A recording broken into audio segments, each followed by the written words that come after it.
Kung kayo ay nasa isang traffic light o hihinto lang naman kayo ng ilang segundo or minuto, mas okay na ilagay nyo lang yan mga paps sa neutral. Then i-engage ninyo yung inyong handbrake.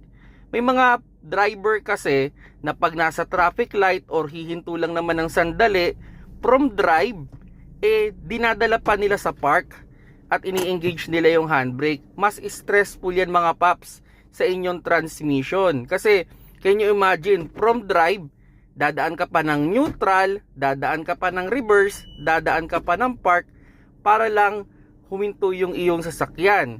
Unlike nung, pag nasa drive ka, gusto mong magpahinga yung paa mo, lagay mo lang sa neutral, engage mo yung handbrake mo. So, isa lang yung movement ng shifter ninyo at yung inyong transmission.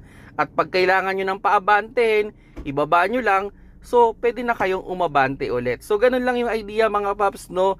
Kung sandali lang naman yung paghinto ninyo, gusto nyo magpahinga yung paa ninyo, lagay nyo lang sa neutral, basta naka-engage yung handbrake. Huwag nyo lang idala sa park yan mga paps.